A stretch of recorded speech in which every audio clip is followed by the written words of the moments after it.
El hombre más rico de la ciudad parecía frágil como una marioneta rota, vendado en los ojos, la boca apenas susurrando, reducido a la imposibilidad de moverse. La mansión, sus techos altos, su silencio de lujo, olía a hospital por las medicinas y a limpieza por la cautela. Tacones cortaban el pasillo y un anillo de 5 quilates describía un arco lento hasta chocar contra la venda que cubría la frente del accidentado. El sonido resonó más fuerte que cualquier palabra, metálico, húmedo, definitivo. Valeria Montemayor no se detuvo a mirar, lo dejó ahí, inmóvil, como si la escena fuera una prueba más de su dominio. Dobló el pañuelo con desprecio y antes de girar, dejó caer una frase afilada como una cuchilla. Firma hoy, viejo, o perderás lo que tanto te costó. El silencio se cerró.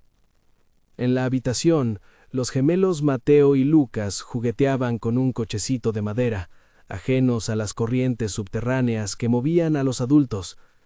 Elena los observaba con las manos aún oliendo a jabón. Sus dedos habían aprendido a sostener las pequeñas vidas con más firmeza que cualquiera de los que estaban en esa casa por apellido o por fortuna. Su delantal llevaba marcas de leche tibia y plastilina endurecida. Dentro del bolsillo, una foto amarillenta, una hebra de cabello y un papel doblado como un talismán. Alejandro fingía. No era un hombre roto. Era un estratega que había convertido su cuerpo en escenario para descubrir verdades que los billetes no alcanzaban a pagar. Había decidido que la duda no podía quedarse en su cabeza. La había puesto en práctica. Había aceptado la inmovilidad por unos días, el papel de víctima, para ver quién mordía cuando la mesa quedara servida, para ver quién ofrecía lealtad y quién ofrecía mano, para ver cuánto valía el nombre Montemayor en la carne viva de quienes le rodeaban. Desde su cama intuyó la verdadera naturaleza de su esposa como si la oliera. Valeria era diseño y cálculo, sonrisa preparada, gesto exacto. Todo en ella apuntaba a la construcción de un proyecto personal que lo excedía a él. Cuando empezó, lo había querido por la posibilidad de ascenso, por la puerta que abría a fiestas y sociedades. Con los años su ambición había mutado en una codicia que no admitía reparos. En la oscuridad de la habitación, Alejandro escuchaba el motor frío de su voz y tomaba nota. La mañana había empezado temprano. El médico de cabecera, un hombre con bata impoluta y manos que no temblaban, era el encargado de supervisar la puesta. El doctor Serrano tenía una reputación envuelta en secretismos. Era discreto, flexible con la verdad cuando la verdad le daba réditos. Había firmado informes, había susurrado diagnósticos, había cerrado los ojos ante preguntas que no convenían. Había sido parte del montaje, uno más en una obra que Alejandro había escrito con precisión matemática. Y sin embargo, Serrano no sabía todo. Nadie lo sabía. Alejandro mantenía un hilo oculto que solo él y una de las personas de la casa compartían en secreto: Elena. No había alianza romántica entre ellos, ni favores comprados. Había, sí, una mirada que se entendía sin hablar, una lealtad que no se medía en dinero sino en cuidados. Elena no pertenecía al mundo de los Montemayor por sangre ni por maestría social. Pertenecía por elección. Se encargaba de que las camas estuvieran calientes, de que los gemelos no lloraran por la noche y de que la dignidad de esas pequeñas vidas no se viera comprometida por la frivolidad de los ricos. En la casa, eso la hacía invisible salvo para quienes la necesitaban de verdad. Valeria había aprendido a despreciarla con la misma facilidad con la que cambiaba de vestido. Le gustaba humillarla delante de invitados, exigir más trabajo por menos salario, recordarle el lugar que ocupaba. Lo hacía sin piedad. Enfrente de Alejandro lo hacía con una crueldad calculada, como si quisiera probar que la debilidad del marido era el punto exacto para manipularlo. Cada humillación dejaba una marca. Cada gesto de Valeria era una pieza en el tablero. Pero esa mañana había habido algo que caló más profundo. Valeria obligó a Alejandro a firmar un documento ante un notario. No era la primera vez que pedía firmas, pero esta vez la tensión tenía otro gusto. No era dinero simplemente, era control absoluto. La palabra poder flotó en la sala como una amenaza. Alejandro aceptó esa escena, sabiendo que al poner la pluma en la mano de un supuesto inválido, iba a ver quién se acercaba al botín y quién intentaba arrebatarlo con uñas. Era la prueba definitiva. El hombre rico fingía un accidente para descubrir hasta qué punto su esposa y su séquito lo traicionarían. El experimento tenía un precio. El precio lo pagarían, quizás, quienes menos podían. Después de la firma, como si siguiera una coreografía ensayada, Valeria lanzó un insulto a Elena mientras ésta pasaba con un plato. Las palabras fueron un golpe en la que nadie debería haberse reído. Los gemelos se sobresaltaron. Uno de ellos encogió el labio. Elena contuvo la respiración. No respondió de inmediato. Su cuerpo había aprendido a callar, pero su alma no. Guardaba historias que no salían a la superficie. Noches en vela. Una niña que alguna vez fue suya y que desapareció sin respuesta. Manos que la habían apartado de la cuna. Ese dolor la había hecho más fuerte en secreto. En el bolsillo del delantal, la foto de Sol, su hija, brillaba como una cicatriz tibia. La había conseguido en una visita al orfanato años atrás, cuando aún le permitían asomarse a ventanas sin ser empujada por la seguridad. Había jurado en silencio que si la vida le diera una oportunidad, la usaría. Nadie en la casa sabía que la empleada guardaba esa reliquia. Nadie sospechaba que ella, además de cuidar a los gemelos, guardaba pruebas que podían derrumbar una mentira mayor. Suscríbete ahora para descubrir por qué la criada pondrá su vida en la línea. Fue la única interrupción que se permitió entre la intensidad de la escena y el siguiente corte de la vida cotidiana. Fue una frase pequeña, pegada en el aire como un destello, y luego todo volvió a su ritmo tenso. Suscribirse no cambiaba los hechos, solo aseguraba que hubiera manos que siguieran sosteniendo la verdad. Los días que siguieron estuvieron llenos de pequeños ensayos. Alejandro fingía la debilidad, pero observaba con la mirada de un hombre que registra cada movimiento contrario a lo esperado. En los corredores, las conversaciones tenían doble fondo. Valeria hablaba con Roberto Castillo, socio, amante, tibia sombra que se pegaba a ella como lodo, y en sus palabras se dibujaba un plan: tomar el control de los activos, desplazar cualquier barrera y quedarse con la custodia de lo que consideraban prescindible. Roberto olía a cigarro y a cuentas por pagar. Le gustaba el poder tanto como a Valeria. En sus ojos había un brillo de negocio sucio. Ramírez, el jefe de seguridad, era una figura con doble faz. Antaño leal, ahora oscilaba entre su sueldo y la amenaza que le murmuraban los amos.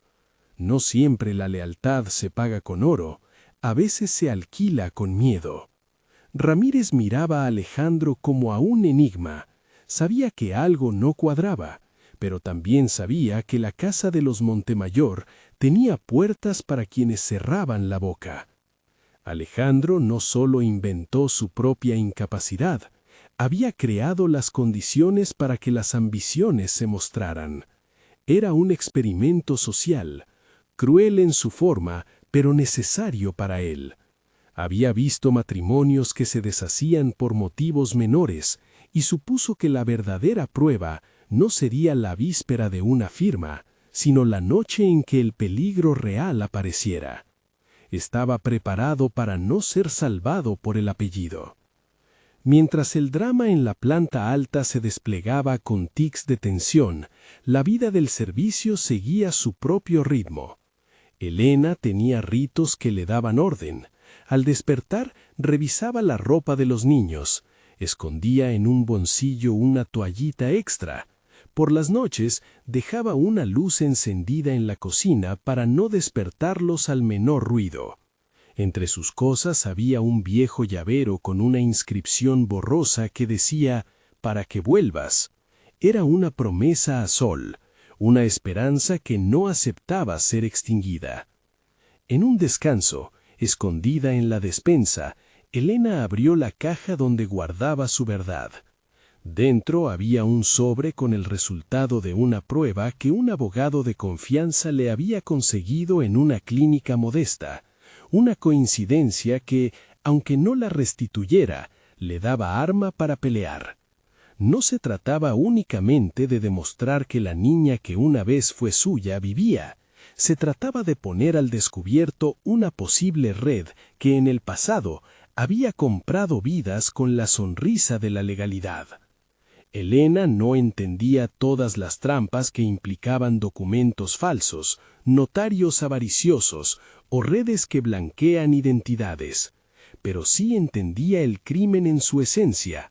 Había personas que consideraban seres humanos mercancía, y eso la volvía indomable. Los vínculos entre la mansión y el orfanato eran tenues pero reales. Una señora Garcés, directora del antiguo asilo infantil, conocía secretos que no mencionaba en voz alta.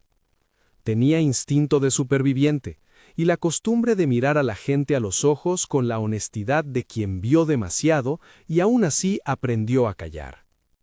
Era de las pocas personas que sabía, sin confirmación documental, que existían prácticas irregulares en ciertas adopciones, que manos con guantes de seda pasaban a menudo por encima de la ley.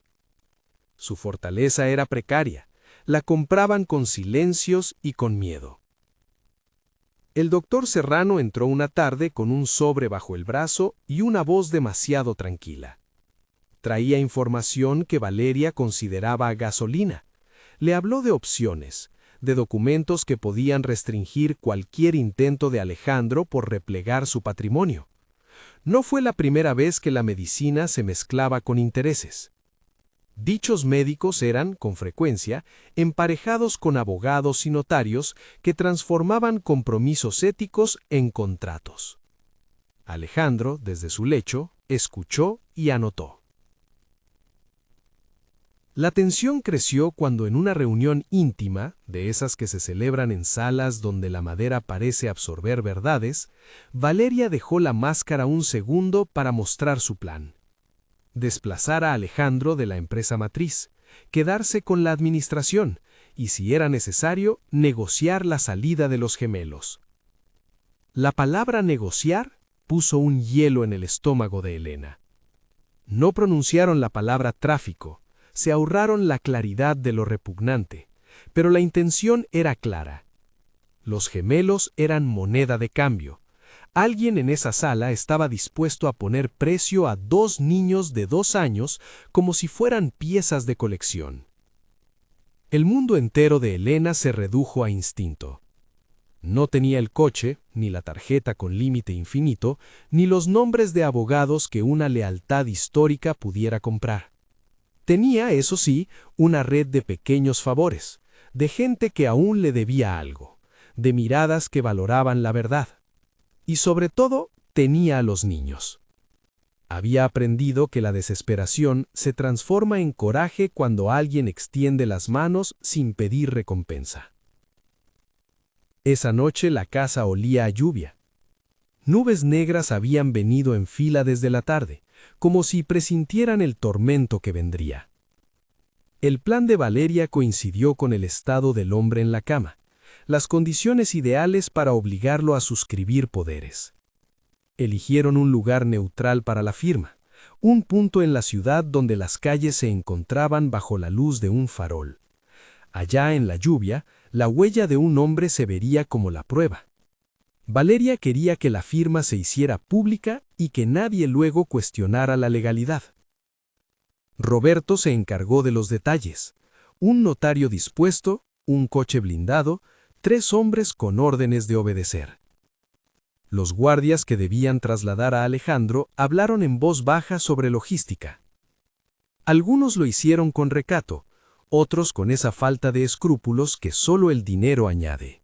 Alejandro escuchó cada palabra. Midió el grado de toxicidad de cada hombre que se movía alrededor. Ramírez estaba presente, con la cara tensa. Había pasado de ser un administrador confiable a alguien que cuidaba su propio pellejo cada vez que entraba un extranjero a la casa. La tensión entre su deber y su miedo se notaba en el temblor leve de la mano. Elena vio el plan como una tormenta que se acercaba. Sabía que si Alejandro salía de la casa bajo el control de Valeria y Roberto, la firma sería la llave. Sabía que no bastaría con llorar para detenerlos. Decidió entonces prepararse de la forma que su mundo le permitía. Recopilar pruebas pequeñas, dejar mensajes, conseguir que alguien de afuera mirara con atención. Llamó a una mujer del barrio que le debía un favor y le pidió que estuviera atenta a ciertas cámaras. Preguntó discretamente a la señora Garcés si recordaba un nombre que había oído hace años. Reuniendo migas de verdad, trataba de formar un pan que pudiera alimentar un juicio. Esa misma noche, mientras Valeria se peinaba el cabello con una sonrisa satisfecha, Roberto ajustaba un sobre en el bolsillo del abrigo. Alejandro, con la venda oscura y la voz de quien finge, pensó en el peligro real. No era la pérdida de bienes lo que temía, era la posibilidad de que los niños fueran relegados a algo irreparable. Había visto noticias, había visto las grietas del sistema. No quería que sus gemelos se convirtieran en piezas en un mercado clandestino. Por eso, su plan era audaz y peligroso. Fingir incapacidad para descubrir la verdad. No imaginó, sin embargo, que hay cosas que se mueven en la sombra más rápido que sus cálculos. En la cocina, Elena contó un refrán en voz baja a Mateo, que sostenía un osito de peluche con manos confusas. «No hay mejor mano que la que cuida», murmuró, como si la frase pudiera convertirse en escudo. Lucas se aferró al delantal. El juego forjó una sonrisa en su cara. Sus pequeñas vidas eran una ciudad de ternura en medio de guerras de adultos, y Elena se hizo fuerte con esa ternura. Afuera, la lluvia comenzó a golpear con más insistencia. Las luces del jardín se difuminaron en la cortina gris. Dentro, en un salón, Valeria ordenó a una asistente que preparara la carpeta final.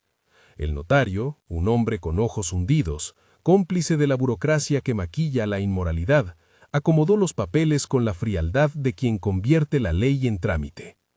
Alejandro fingió cansancio. Elena fingió nada.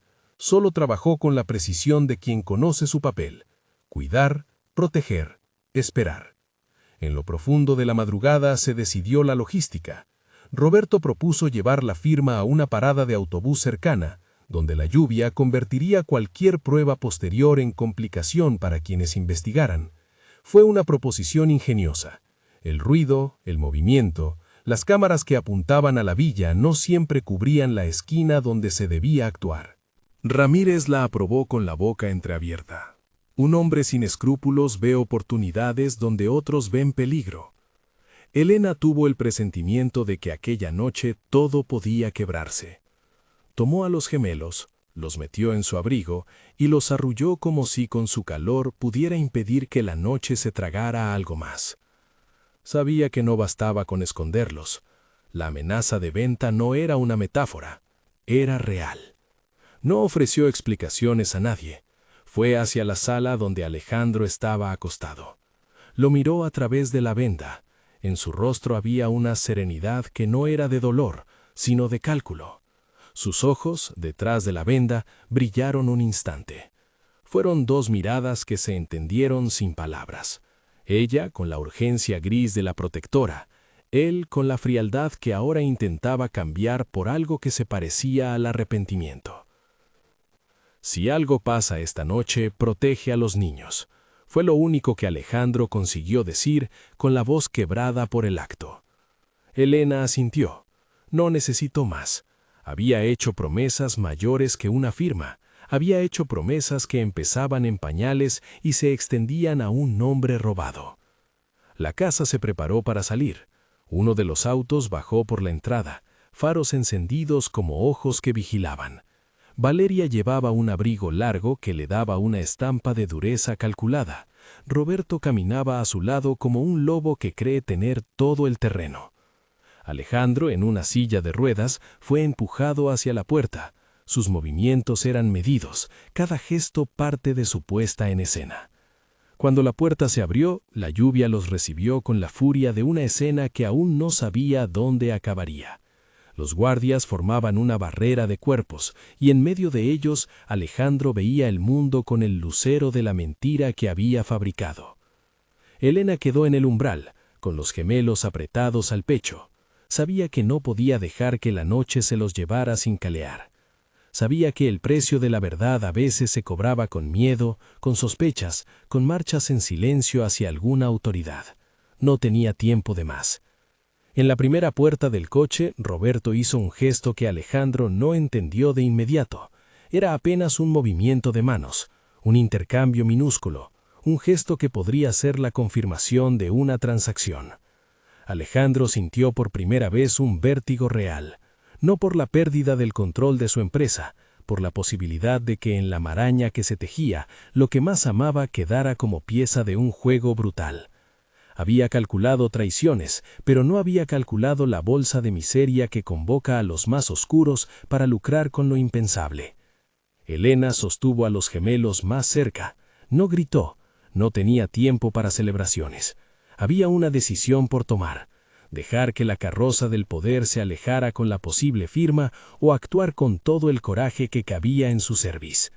Sabía que cualquier movimiento abrupto podía costarle la libertad. También sabía que la pasividad tendría un precio mayor. La puerta del auto se cerró. Las luces giraron. El coche arrancó. Y en ese instante, cuando las ruedas comenzaron a trazar la lluvia, Elena dejó de ser una sombra. Se incorporó con la firmeza de quien no tiene nada que perder, salvo la esperanza de su propia sangre. No tenía un plan perfecto, pero tenía el único recurso que los poderosos subestiman: la determinación de una madre que no se rinde. Con los gemelos abrazados contra su pecho, se encaminó hacia el coche con pasos que parecían pesar como decisiones irrevocables. La lluvia le pegaba en la cara, pero no le dolía. La lluvia traía consigo una limpieza que no pediría perdón. Detrás, en la carretera mojada, la carroza de Valeria avanzaba con su luz fría. El notario sujetaba la carpeta con la intención de cerrar un contrato que sería la sentencia de todos. Roberto miró por la ventana, distraído, creyendo que el plan era infalible. Pero en la vida real, incluso los planes más pulcros se rompen en el contacto con la verdad. Y la verdad que Elena llevaba en su bolsillo, esa foto que un día la había hecho llorar en silencio, estaba a punto de chocar con la banda de la seguridad y la lluvia. El corazón de la noche latía con fuerza. La primera gran jugada estaba en movimiento. El eco de los pasos de Elena se fundió con el chorreo de la lluvia. El coche se detuvo un segundo, como si el tiempo mismo dudara entre avanzar y detenerse. Fue un segundo que bastó para que todo se rompiera o para que algo empezara a reconstruirse. Elena alzó la vista. La mirada de Valeria la recorrió como si quisiera convertirla en nada. «Vete», dijo Valeria con una voz que pretendía calma. «No te conviene». Elena no obedeció, no era su manera. Con un movimiento impulsivo y definitivo, trató de abrir la puerta del vehículo. Algo chispeó. No fue un disparo, que eso sería cruzar líneas que nadie quería cruzar aún, sino el gesto de alguien que saca la mano para impedir. Un empujón, un forcejeo, las palabras se convirtieron en ruido. Mateo empezó a llorar. El llanto se extendió como una alarma. Alejandro, desde la silla, vio romperse el tabló que había imaginado. La escena no era la docilidad de la que había querido ser espectador, Era el choque de voluntades, la prueba que no había querido que doliera así. Alejandro había calculado traición, pero no había calculado la profundidad del amor de una madre que no entiende de sueldos. La noche se cerró en un suspiro. Los autos no avanzaron. Y en ese quieto segundo antes del movimiento que cambiaría todo, las manos de Elena buscaron y encontraron algo en su bolsillo. El sobre con la prueba, la vieja fotografía. No era un arma, era la única documentación que tenía para pedir ayuda. Con la otra mano sostuvo a los gemelos. Su cuerpo tembló, pero no se rindió.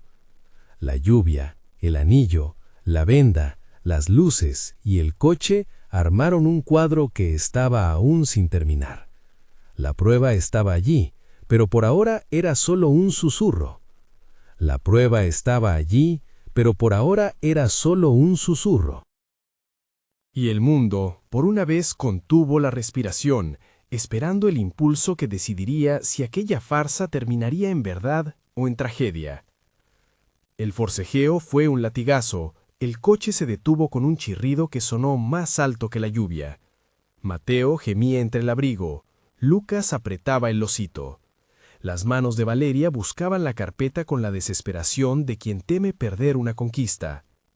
Roberto susurró órdenes sin esperar respuesta. La noche olía a asfalto y a miedo. Roberto abrió la puerta con brusquedad. La lluvia les barría la cara como si quisiera borrar cualquier rastro. Elena estaba justo ahí, junto a la ventanilla, con los gemelos sobre el pecho. No gritó, no tenía tiempo. Solo movió el cuerpo con la única fuerza que le quedaba, la de quien ha entendido que la vida de otros es la única que puede sostener la suya. «Quítate», ordenó Valeria con la voz de quien decide sobre destinos. «Lárgate de aquí». Elena sostuvo a los niños con un brazo y buscó en el otro bolsillo. El sobre tembló en sus manos. Era una carta amarilla, con una foto doblada, una copia de una tarjeta vieja, unas notas. No era mucho, era exacto. Su corazón latía fuerte como un tambor que pide auxilio. Miró a Alejandro. Encontró en sus ojos una chispa que le habló de por qué había elegido esa farsa. Suspiró. No se echó atrás. Roberto quiso apresurar la escena. Se inclinó hacia el interior del auto y empezó a sacar la carpeta. Sus dedos, grandes y seguros, tantearon por la pluma. En un movimiento de película, Alejandro dejó que la venda se abriese por un costado. No era ya un temblor teatral. Había aprendido a guardar energía cuando el acto lo requería. Ahora, con la lluvia como telón, le llegarían los segundos que había preparado. Alejandro apretó los dientes bajo la venda. Tenía la mano oculta en un bolsillo, en el sitio donde había colocado un pequeño micrófono que recogería voces y confesiones. Su plan no estaba aislado. Su equipo lo esperaba a pocas calles, listo para moverse. No era un dios invencible, era un hombre que había apostado todo a deshacer una red de engaños. Roberto, que no creía en su suerte, sonrió con suficiencia. Sacó la pistola con la calma de quien abre una caja. No hizo gesto de apuntar. Con solo desplegarla, convirtió las palabras en amenazas de metal. La lluvia le perlaba el cabello. El arma brilló un instante demasiado breve, pero suficiente, para sacar la respuesta de Elena. Elena no tuvo tiempo ni para pensar en lo que la ley diría después. Su cuerpo reaccionó antes que su razón. Se lanzó hacia adelante, cubriendo a los niños con su cuerpo. El impacto fue seco. Roberto empujó. El coche se estremeció. Las botas de los guardias raspaban el pavimento. Elena sintió el frío del metal, la cercanía de la muerte posible, y solo pudo repetir en su cabeza nombres diminutos que explican la vida. Mateo, Lucas, Sol. El instinto se convirtió en coraza. Un ruido. La pistola golpeó contra el marco de la puerta.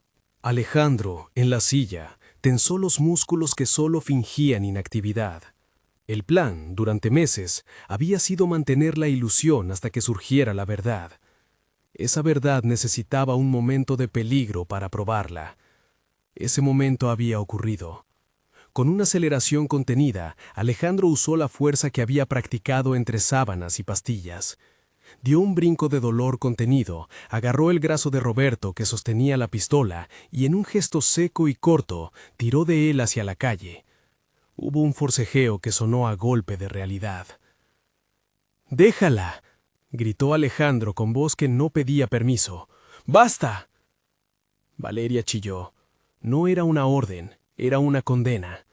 No esperaba que su marido, el hombre de la vendada fragilidad, reaccionara así.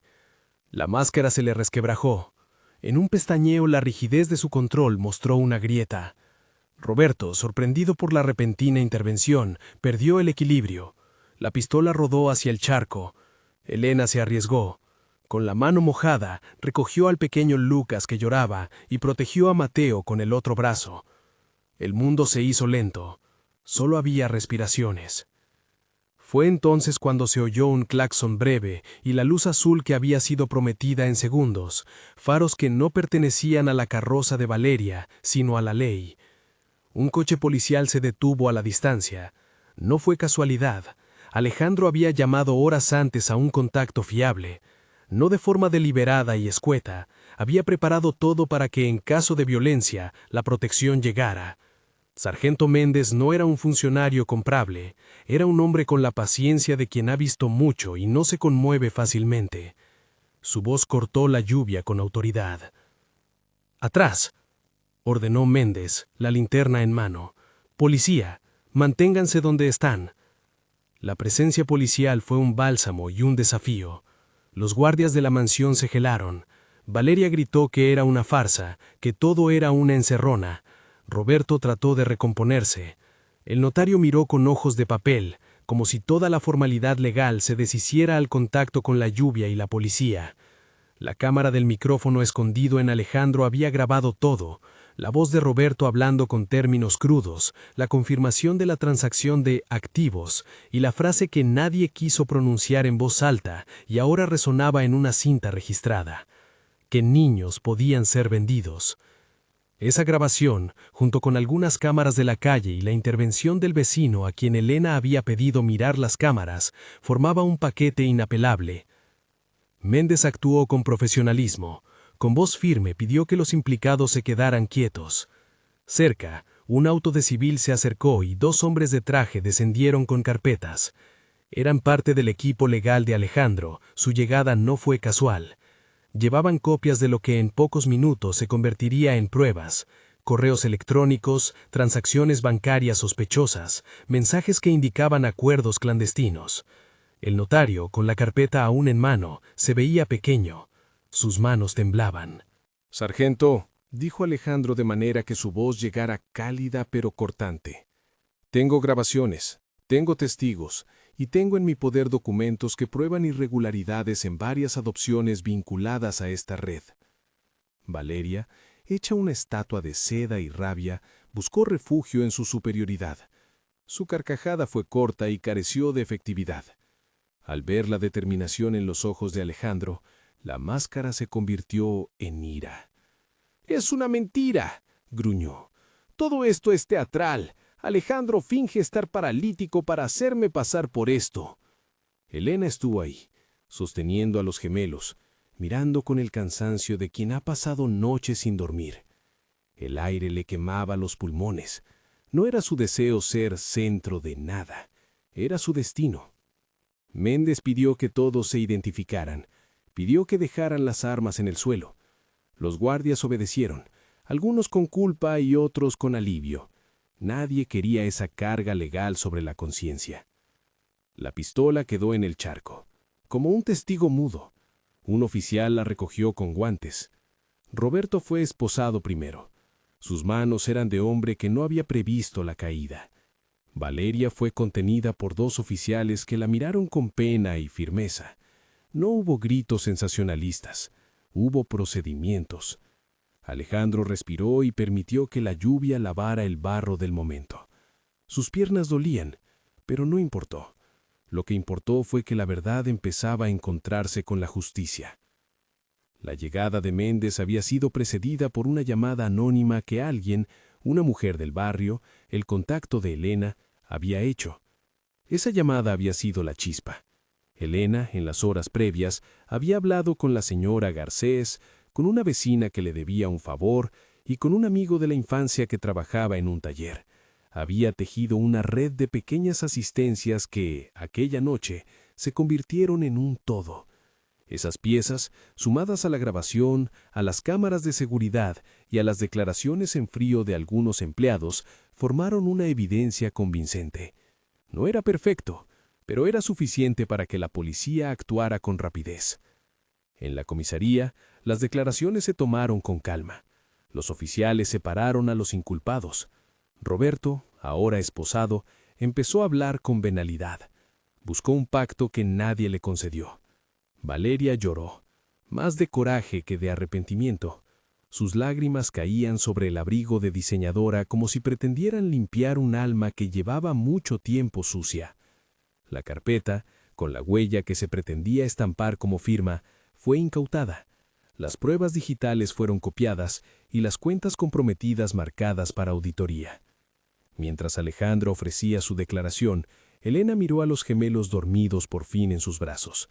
La noche aún retumbaba en sus oídos. Había sido un juego de valor y riesgo. Ahora quedaba la parte que menos le gustaba, la espera de lo legal, la exposición de verdades que no eran fáciles de decir. La mañana siguiente llegó con un cielo que, por primera vez en días, parecía más claro. En la mansión, las sombras se habían multiplicado. La prensa, que no tarda en devorar las noticias cuando hay nombres y dinero, empezó a acercarse. Alejandro sabía que su exposición pública era inevitable. No buscaba fama, buscaba justicia. Convocó a su despacho legal. Los montajes de pruebas, las grabaciones y los testimonios formaron un expediente tan sólido que forzó medidas inmediatas. Órdenes de arresto, citaciones y una investigación sobre las adopciones vinculadas a la señora Garcés. El notario Pérez y el doctor Serrano fueron citados. Sus coartadas se deshilacharon en horas. Elena no acompañó a Alejandro en todas las reuniones. No necesitaba estar. Su papel había sido el de guardiana, la que había protegido lo que no le pertenecía sino por humanidad. Sin embargo, había una visita que para ella se volvía ineludible: el orfanato. Había mantenido la esperanza como un hilo fino durante años. Ahora, con la vida de quienes la habían criado en la balanza, necesitaba saber. Si su hija Sol seguía viva, debía ver su cara con sus propios ojos. La señora Garcés recibió la visita como siempre, con la resignación de quien ha visto pasar historias y ha aprendido a medir el tiempo. Pero los papeles nuevos que llegaron aquella mañana la pusieron en aprietos.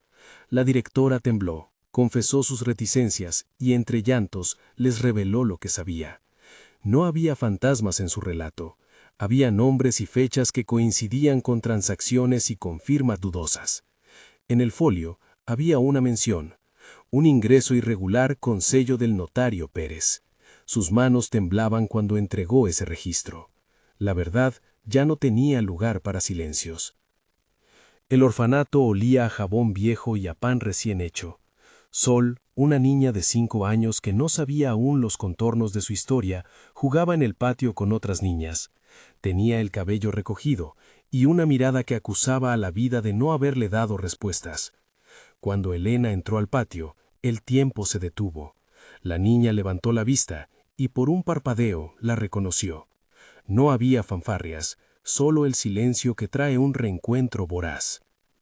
¿Tú eres mamá?, preguntó la niña con la palabra aún redonda. Elena se arrodilló. Las piernas le temblaron de emoción controlada. Las manos de la niña se aferraron al delantal como si también reconocieran la textura de quien había cantado nanas alguna vez en sueños. No hubo drama exagerado. Hubo un encuentro verdadero. La hebra de cabello en el bolsillo de Elena, la foto que aún tenía manchas de lágrimas, la coincidencia del nombre en documentos antiguos. Se hizo la prueba de ADN de inmediato. No era necesario explicar demasiado. La sangre, en su invisible certeza, habló con rapidez. Las lágrimas se soltaron, sin ruido, como si una presa se hubiera roto. Sol abrazó a Elena con la fuerza de quien descubre al fin un refugio. El proceso para recuperar a Sol no fue instantáneo. La ley toma tiempo y exige papeles, pero la evidencia acumulada por Alejandro aceleró los trámites. Existen atajos para los desesperados equipados con pruebas sólidas, auditorías que exponen irregularidades, informes sociales que recomiendan cambios urgentes, médicos forenses que corroboran. Las manos que habían firmado documentos ahora empezaron a responder. El notario Pérez, acorralado, decidió hablar. En una sala pequeña frente a un fiscal, confesó su participación. Sellos puestos a cambio de sobres, fechas alteradas, la comodidad del dinero frente a la inconsecuencia moral. Lo que al inicio había sido una pequeña complicidad se transformó en una madeja que ahora terminaba desenrollada ante la ley. El doctor Serrano trató de justificar, de presentar la ambigüedad como error médico. Dijo que firmaba diagnósticos por presión y por miedo, pero la lista de pacientes a los que había dejado en el limbo lo comprometió. Las firmas en sus historias clínicas, los medicamentos recetados en exceso y la presencia de testigos que lo ubicaban en reuniones privadas con Valeria y Roberto resultaron en cargos. No era el héroe que algunos visualizaban, era el eslabón médico de un circuito donde la humanidad quedaba relegada al margen. Las fiscalías encontraron en las grabaciones un patrón. Conversaciones donde se hablaba de movimientos de patrimonios, de quitar obstáculos y de limpiar papeles. Había frases que ningún abogado sano hubiera redactado en plena luz. La palabra tráfico se pronunció con cautela. Fue suficiente para abrir líneas de investigación que implicaron a otros nombres. No se trató únicamente de una maniobra para hacerse del control de una empresa. Había indicios de una práctica sistemática de apropiación de menores mediante compras disfrazadas de adopciones irregulares. El Estado no tardó en reaccionar. Los juicios no fueron públicos de inmediato. Hubo medidas cautelares. Valeria fue retirada de la casa y quedó con custodia provisional de una celda llamada por los reportes, su ego. Roberto fue imputado. El notario fue detenido y el doctor Serrano suspendido. Las autoridades revisaron archivos con cuidado de cirujanos. Cada firma era examinada como si fuera un trozo de mapa en el que se debían encontrar las rutas del delito. Las pruebas se amontonaron. Elena pasó por entrevistas con asistentes sociales que por primera vez la miraban no como la sirvienta, sino como a una madre con evidencia. No fue un reconocimiento inmediato de derechos, pero sí un proceso donde su verdad se puso en el centro. Los informes psicológicos de Sol fueron claros. La niña reconocía a Elena. Su memoria emocional estaba intacta. No hubo duda razonable para frenar la restitución de la relación madre-hija. La expedición de permisos y las gestiones de sala fueron veloces gracias a la voluntad de un fiscal que comprendió el daño que las redes habían causado. La noticia de la restitución se extendió como una bocanada de aire. Elena recuperaba a su hija, los gemelos quedaban bajo protección, y Alejandro aparecía como el artífice de una farsa que acabó por destapar una trama peor. La prensa intentó recortar la historia en titulares crudos. Alejandro, sin buscar publicidad, permitió algunos comunicados. No fue protagonista de entrevistas largas, dejó hablar a las autoridades. Prefería que las pruebas contaran la historia. Hubo, sin embargo, una secuencia que pocos vieron, cuando Sol puso la cabeza en el hombro de Elena y cerró los ojos. No había cámaras, solo la mujer que había pasado noches en vela por una foto y que ahora notaba cómo un hueco en su pecho se llenaba. Alejandro observó desde la distancia esta escena. No hubo espectáculo, solo una mirada que dijo lo que las palabras no alcanzaban. El proceso penal arrastró nombres y responsabilidades. El juez asignado tomó en cuenta la gravedad de los hechos, la tentativa de vender a menores, la coacción, el uso de medios médicos para ocultar una farsa y la corrupción administrativa. Las pruebas digitales fueron contundentes: correos, transferencias, mensajes. El notario ante la evidencia se convirtió en testigo colaborador. Su declaración fue crucial. Detalló entregas, bolsas de dinero y la presión de Valeria y Roberto para garantizar la firma que remataría el control. A cambio de su cooperación obtuvo una reducción de pena. La ley, en su mecánica imperfecta, dio una respuesta contundente. Valeria fue condenada a prisión por la trama de coacción y por su participación en las irregularidades de adopción. No fue la película de humillación pública que muchos deseaban, fue la consecuencia legal de una vida de decisiones torcidas. En la sala de audiencia no hubo gritos, solo palabras frías que resonaron con la certeza del fallo. Alejandro aceptó una culpabilidad implícita y fue condenado a un tiempo largo. No hubo venganza extralegal, hubo justicia que por fin empezó a reparar. La casa de los Montemayor quedó en manos de decisiones judiciales y de la administración temporal de Alejandro. Él no quiso remarcar su triunfo con una celebración. Lo que había ganado no era un botín, era la posibilidad de recomponer vidas. Ofreció, sin dudas, trabajo y protección a quienes habían sido maltratados. Prometió reparar lo que la fortuna había permitido que se quebrara. La relación entre Elena y Alejandro evolucionó con lentitud y con el cuidado de quien sabe que la intimidad no se compra. No fue una historia de rescate romántico, fue, en esencia, el encuentro entre dos personas que compartieron una lucha. Alejandro, reputado y ensimismado, aprendió a valorar las rutinas humildes que Elena mantenía, la toalla doblada de cierta manera, el modo de cantar cuando arrullaba a un niño, la respuesta certera ante la urgencia. Elena, por su parte, descubrió que el poder podía ser usado para sanar, no para herir. Hubo conversaciones largas, paseos sin testigos y noches en las que la conversación no buscó llenar silencios, sino construir puentes.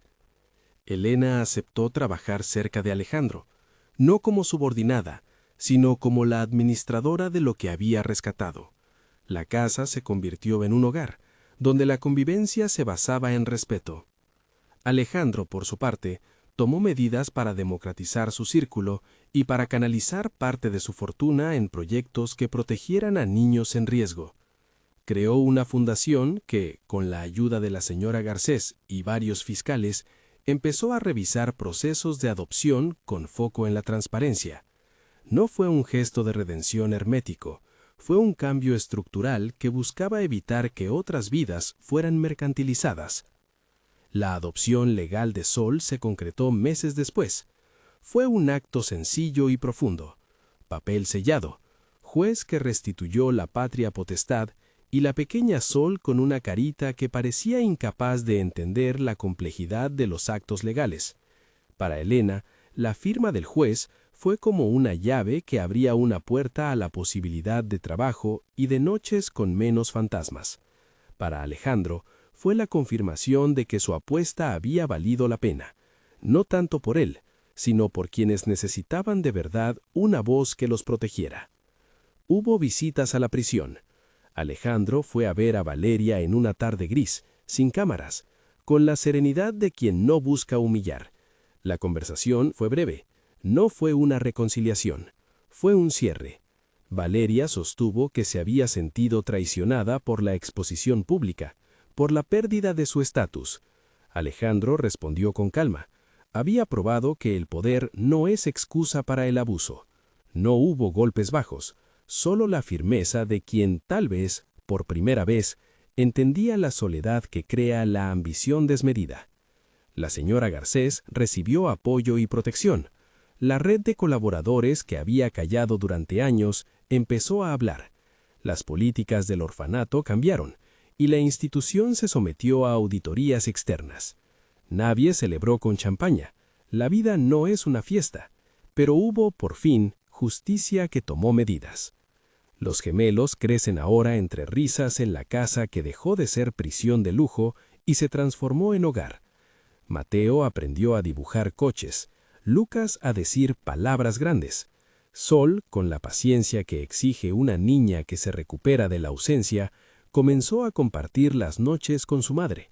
Cuentos, canciones inventadas y el olor de la sopa de Elena.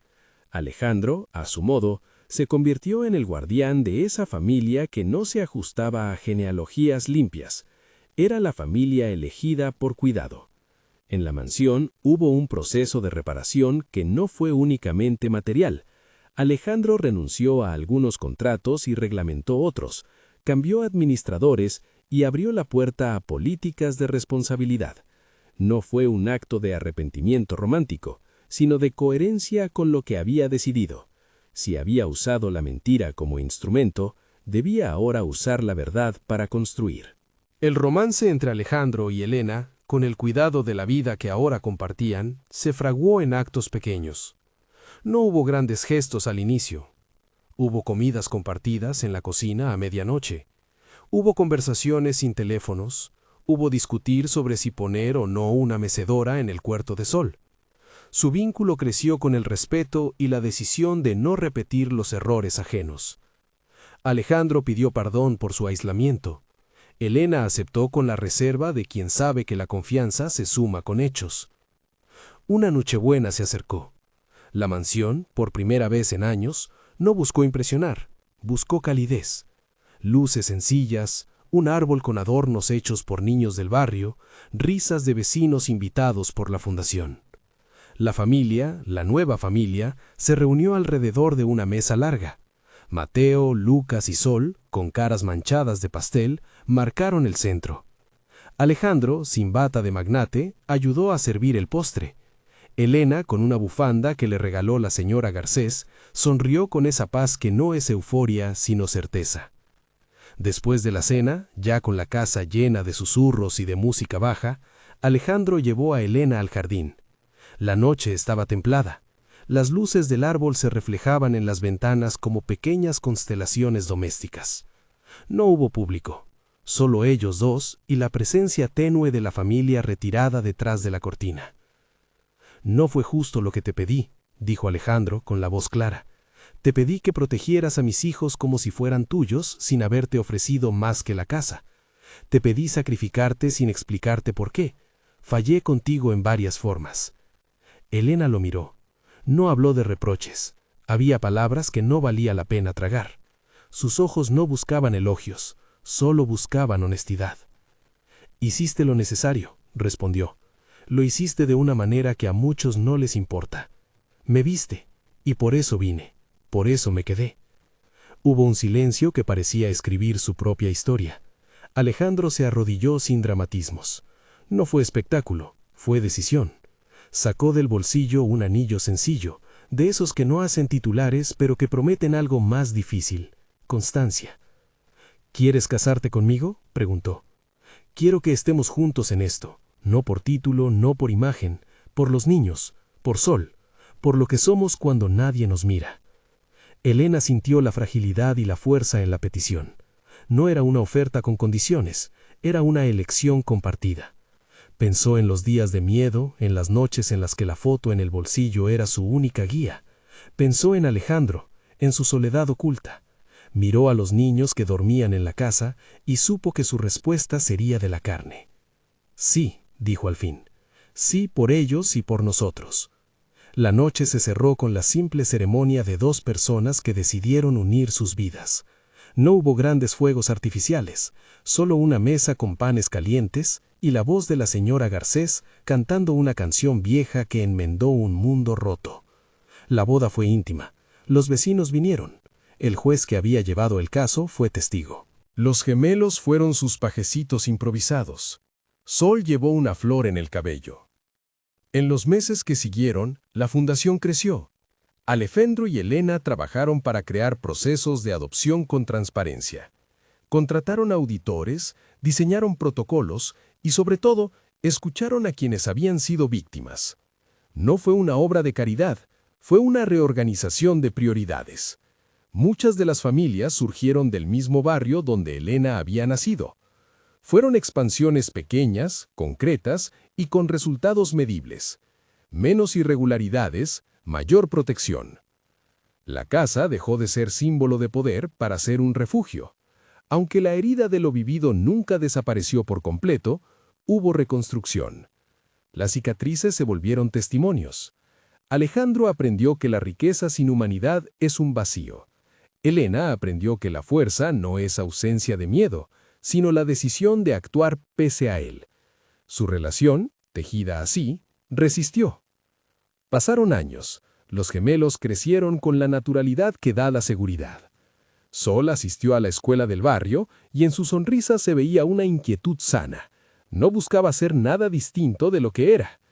Alejandro y Elena no tuvieron hijos propios después. Su familia ya existía en las risas compartidas. Hubo días de normalidad, lluvias que ya no eran sinónimo de peligro, cenas donde el anillo brillaba apenas en la mano de Elena y donde las preguntas del pasado se respondían con hechos cotidianos. La mansión cumplió su destino, ser un hogar que protege. Hubo momentos de tensión, claro, la vida no exime de problemas, pero cada conflicto se discutía y se resolvía con la misma determinación que habían mostrado una noche de lluvia, con cuidado, con la ley del diálogo y con la protección de los más vulnerables. En el recuerdo quedó la farsa de Alejandro, una decisión extrema que desveló una red criminal.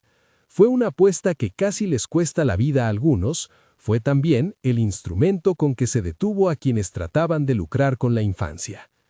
Elena nunca se arrepintió de haber salido al borde del coche tras la lluvia. Sabía que en la línea del coraje se encontraba la dignidad que otros creen que se compra. La historia no era perfecta, no ofrecía absoluciones fáciles, pero dio lugar a una reparación que tomó nombres y responsabilidades.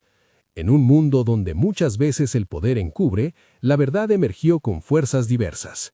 Manos de empleados íntegros, voces antiguas que salieron a la luz y la voluntad de un hombre que decidió usar su recurso último para reconstruir. Elena, hoy, mira la foto que guardaba en el bolsillo con manos más firme. La foto ya no es una reliquia de dolor, sino un recordatorio de que la persistencia puede rescatar lo que parece perdido. Suscríbete para seguir descubriendo historias donde la verdad se impone. Para quienes miran desde afuera, este fue un recordatorio. La lealtad no se compra, y la dignidad de los niños exige vigilancia y acción. Aquí, la criada no solo protegió a los suyos, transformó su destino y enseñó que la valentía puede venir en delantal y botas gastadas. La última escena vuelve al jardín una tarde de verano, años después. Los niños corren. El sol calienta las viejas piedras. La risa de Sol se mezcla con la de los gemelos. Alejandro y Elena se sientan en un banco, las manos enlazadas, sin necesidad de palabras. La casa, finalmente, les pertenece por lo que han hecho en ella: proteger, reparar, amar. Y en el silencio compartido, la certeza que guía sus pasos es simple y clara. Nunca más volverán a dejar que la ambición convierta vidas en moneda. Fin.